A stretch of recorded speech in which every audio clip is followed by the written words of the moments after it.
What's up? What's up, people? Friday, baby. It's 5 o'clock Friday somewhere. What's up? It's your boy, Philly Will. Friday, January 31st. Crazy. It is the 31st already of January. First month gone. So if you haven't started those New Year's resolutions, you ain't gonna start it. We will be talking about 3 non-sports topics. I don't know why my ladies don't come on because I typically cover 2 sports, 1 non-sports, or 2 non-sports, 1 sports. But today we're going to do non-sports because I cover everything. It's what I say, and that's what I do. So off the top, please like and subscribe to my channel. This is Philly Will Spill channel, the person that's going to give it to you real, not like the people that's on radio or TV. We will be talking today about Chris Brown lawsuit, non-sports. Kendrick Lamar halftime selection, how he was selected. Some stuff came out, non-sports, celebrity.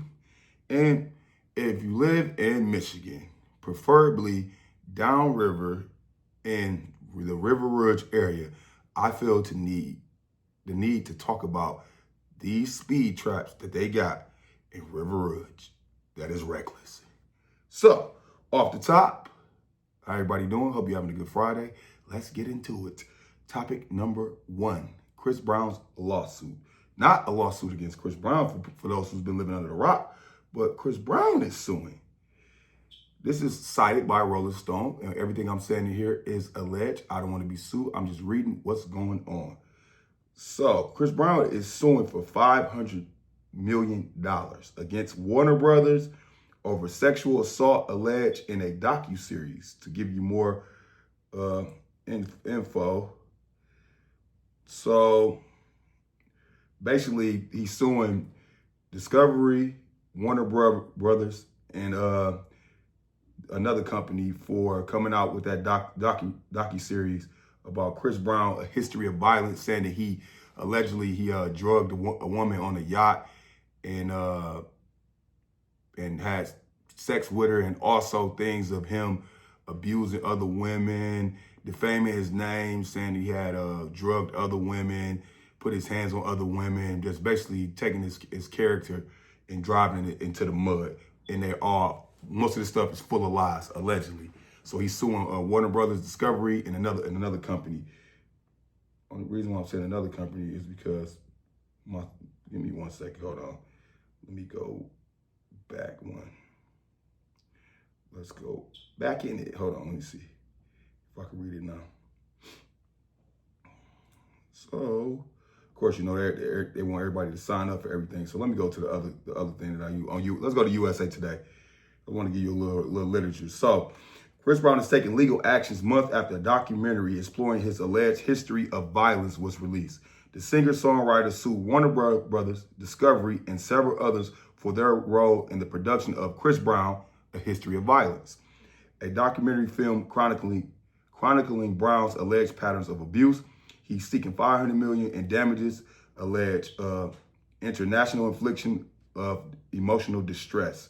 In the investigation, Discovery documentary streaming on Max is a compilation of many claims made against Brown over years, strung together to create a picture of a violent man who, in the entertainment industry, has granted a pass. Brown has denied many of these allegations against him and has never been found guilty for any sexual-related crimes. The recent suit cites the fact and contends he is taking responsibility for his past wrongdoings, his Rihanna thing. A spokesman for the investigation, Discovery, said in their statement shared with USA Today on Wednesday that they will stand behind the production and will vigorously defend themselves over the lawsuit. USA Today has reached out to Warner Brothers and Discovery and Ample Entertainment, the production company behind the docuseries, for comments. So, what's my spill on this? You see everything going in the world. You see the people that got convicted at serving time, celebrities, for their crimes. If you serve time, it's a crime. They convicted you. You see a new celebrity out with all of his sexual allegations of what he was doing with females and all of that. You seen the other one with our most popular person that we grew up on. He went to jail for date, rape, drugs, and having sex with women and things of that nature. He was convicted of that. So you see that it's a pattern of the law enforcement going after these people, and it's a pattern of women going after celebrities to gain money, because that's really what it's all. You got to follow the money. It's all about the money, and it's a pattern. And if it's not, let's just say if people were convicted of those things, or not even convicted, just got a lawsuit, and let's say one or two people might have beat it, or let's stay on the people that was convicted. If these people are convicted and law enforcement, along with Jane Does in this world, can keep doing this and they win, they're going to keep doing it. So it's going to have to be, because I don't believe everybody is doing this. I don't. Chris Brown did say in here that he took responsibilities for his Rihanna situation. So let's just say that. And that's it. He also stated that he's never been found guilty of any sexual crimes. Let's just state that for the records. And we don't know Chris Brown of being convicted of any sexual crime, so that is the truth. So people, somebody gonna have to stand up for their stuff, and this stuff just can't be in that they're just gonna keep throwing cases on people, and we just gonna let it ride. If I'm Chris Brown and I know I haven't did anything, you got Jay-Z's case out there, and it's looking like Jay-Z's gonna end up winning that case. It's time for the get back. You gotta shut these people down and slow these people down of these false allegations, or else they're gonna keep throwing these cases on everybody in the world, people that you like, idolize, or listen to, and it's gonna hit close to home. Because when it comes to Jay-Z and Chris Brown, it hit close to home with me. Puffy, R. Kelly, even though I listen to R. Kelly music, Bill Cosby, that kind of hit close to home. But, they convicted Bill Cosby, they convicted R. Kelly. And in a sense, Bill Cosby still is shocking to me. R. Kelly, I kind of get it because he just wouldn't stop. And Puffy, it yet to be determined because he's still going through, he hadn't even started trial yet. So he's still in his legal defense, per se. Well, in regards to Chris Brown, Jay-Z, and any other person that they choose to come out here and throw this stuff on to try to get money or to defame character, if that is true, sue the shit out of them. Get every single dollar you can get out of them so they can stop. Because it seems like now that drug dealing is over with, and all the other stuff that people was getting convicted of or getting RICOs thrown on them back in the 90s, the 80s, and in the 2000s, it seems now the latest thing is sex crimes.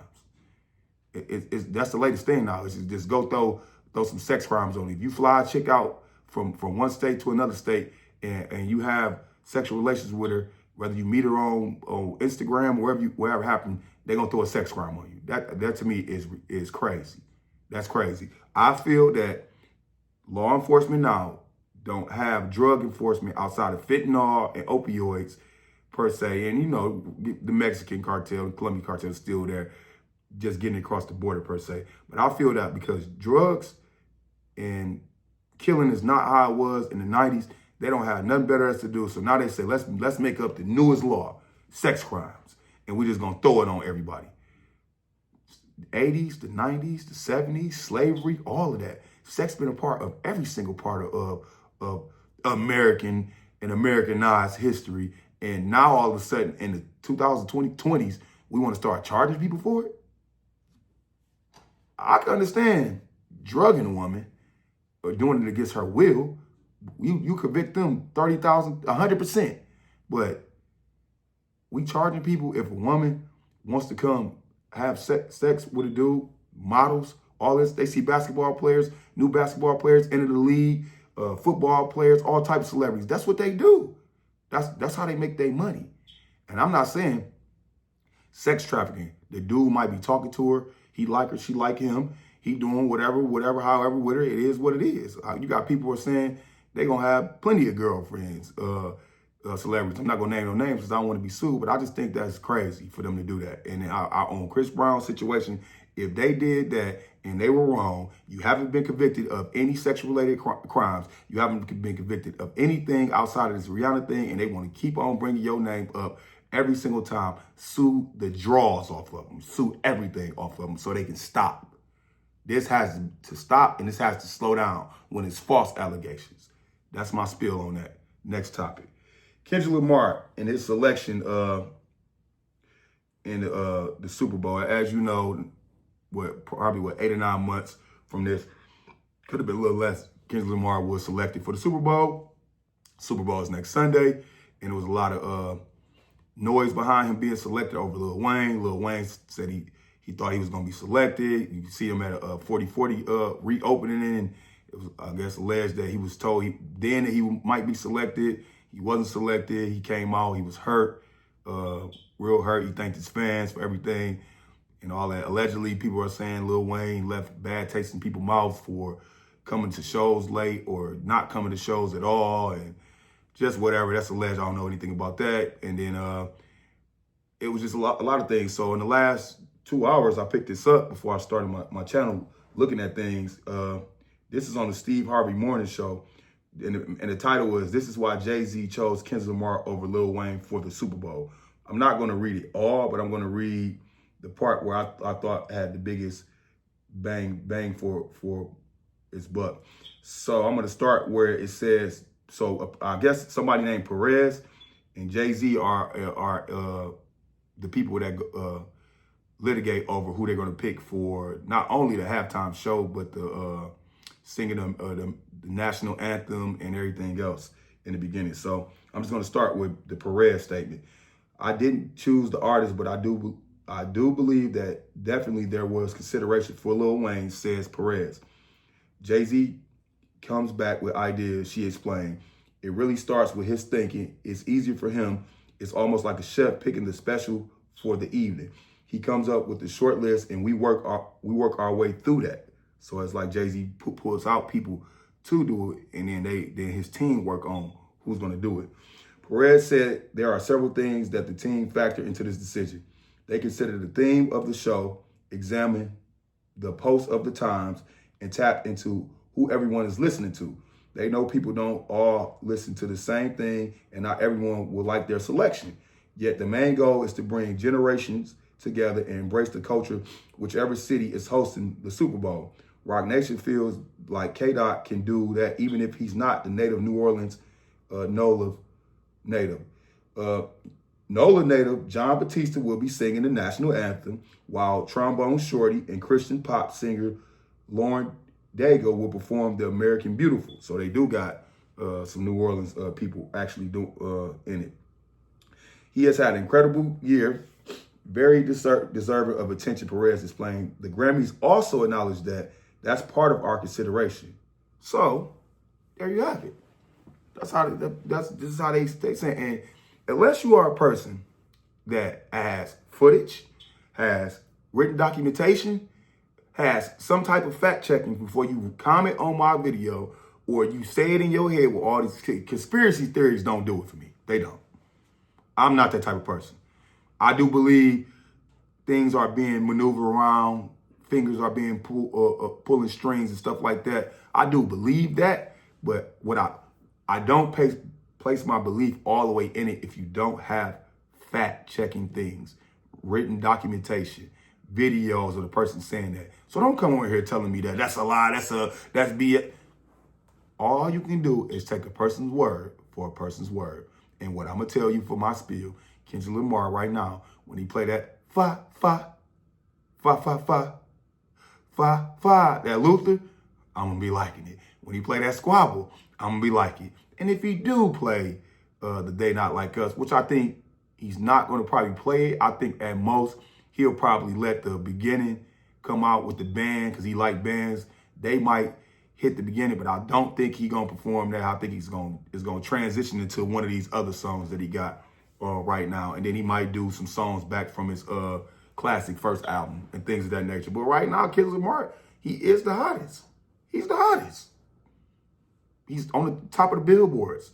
Both of them songs, Luther and Squabble, is playing tit for tat. Everything else on there is Za and Glorilla and Brokey. That's it. That's the only thing that's on the radio right now. So, and probably on the charts. Right now, Kendrick Lamar is the king on the throne. So, give him his flowers and let him do that performance. He's going to do a good job. I know he is. He's going to do a good job. And one thing I like about Kendrick Lamar, he genuinely brings out bands and people to perform off some genuine love, trying to give exposure to these people, you know what I'm saying? And it always be somebody different. Whereas certain people, they want to clout chase and bring out who's ever the hottest rapper or singer or you know what I'm saying, or who's ever the hottest that they did a compilation with. So let Kendrick Lamar do his thing. That guy deserves everything that he's getting. And yeah, everybody, when he get on there, is going to be dancing, going to be having a good time. I'm going to have a good time. I don't know how I'm going to control my Super Bowl party to be quiet so we can hear it. But that is something that I am going to look forward to tell my company when everybody get here. Super Bowl performance, we all going to try to be quiet so everybody can watch it and listen to it. Because Usher did a hell of a job. And Usher did put some pressure on Kendrick Lamar. He did. Usher did a good job. So let's just see what happened. And congratulations, Kendrick Lamar. And do your thing, big dog. Third topic. I'm going to take my glasses off for this third topic. I ain't going to take my hat off. Hair not cut.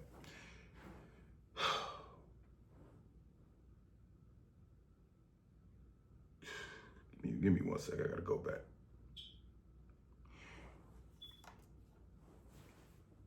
Michigan. Listen to this. Preferably Detroit, but everybody over Michigan. We're going to talk about River Rouge and these speed traps. So I'm going to read it to you. First one, Coolidge Highway, Schaefer Overpass of Jefferson. As you pass Fort before River High School in the overpass, it goes from 35 to 25 miles for 2 blocks. 35 to 25 miles for 2 blocks. The River Rouge police is in an SUV on the opposite side pass light. This is just a start, as Judge Judy has nothing on the pros down river at 25th District Court.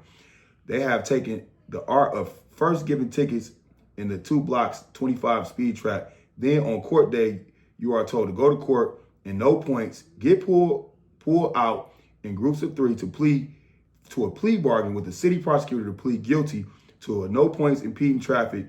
Then your 2 minutes before the judge pays as you leave credit card and extra $7. So basically, you ain't getting no points, but you're gonna get a ticket. 35 miles to 25 on Jefferson. This is a big street, like your 6 Mile, your 7 Mile, your Schaefer in Detroit. It's a big street. And the Jefferson is like Jefferson downtown. Let's go to the next one. This is the one I love to talk about, but it's in the same area. River Rouge ain't that big. Schaefer Avenue near South River Rouge Overpass, north of Jefferson. The same officer sits at the side street just past the River Rouge Overpass. The speed limit is 25 miles per hour. Near the high school, when you are coming down the hill, when you're coming down that Viaduct, passing under the River Rouge Overpass, it is very easy to exceed 25 miles per hour. They ain't never lied. You are well past the high school now by that way. There are constantly over a dozen people in court for this offense. The courthouse is next to the point, so it's easy for the office to show up in court and explain how accurate his equipment is. I'm sure this is a significant source of income for city of River Rouge. Everybody that lives downriver, your Southgate, your Taylor, your Melvindale, your Lincoln Park, your River Rouge, your Wyandotte, stop giving them money. And I'm going to speak for everybody that's downriver. That is highway robbery. If you drive down a regular residential street, the speed limit is 20 miles per hour. And a lot of people don't go a lot of people don't go doing that speed limit or down those streets. You got this 25 mile per hour on Jefferson and Schaefer, River Rouge. Man, that is, to me, I'm not Charlemagne, but that's the donkey of the day. River Rouge speed trap speed limit that they got on Jefferson and Schaefer. And they ain't lying. I drove down there the other night. It was dark. They ain't got no lights over there. As soon as you pass the River Rouge football field, as soon as you go into that Viaduct, just so happened, I didn't get clocked because they had somebody pulled over. But when I'm coming back through that way, I see them because I'm already preparing for it. I see the speed limit 25. I see now I'm going back that way. They on this side of the street. They got their car. If this is a this is a sign. They got their car right behind the sign. So when you come through, you can't see them. They already on you. They already on you. Hey, River Rouge, come grow up now. Grow up now. It's bad enough that Jefferson already 35 miles per hour. How do y'all got main streets 35? That's not the 1950s. The 1960s.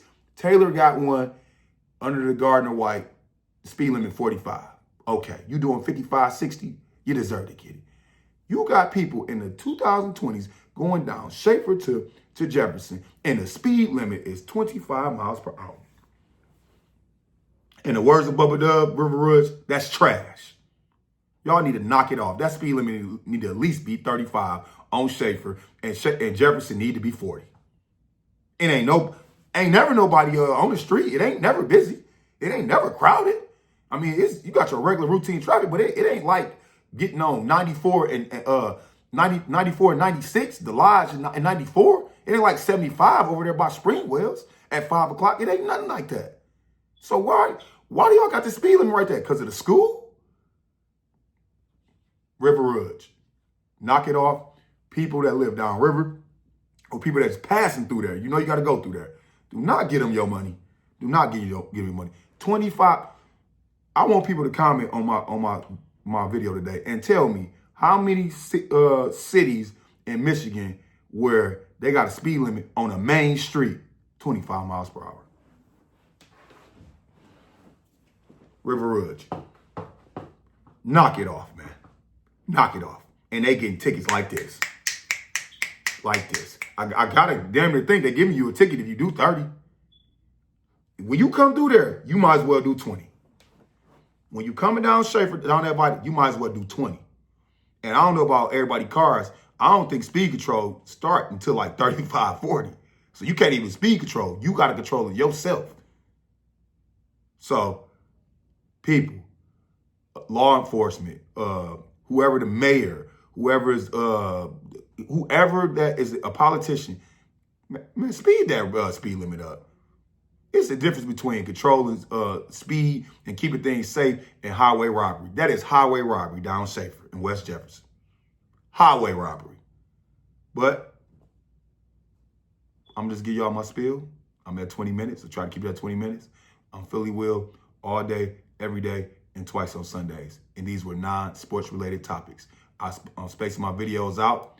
Now I'm trying to do like at least three a week, but I'm trying to space them out to give people time to actually see them. I was dropping them too quick in my eyes until I get a regular fan base.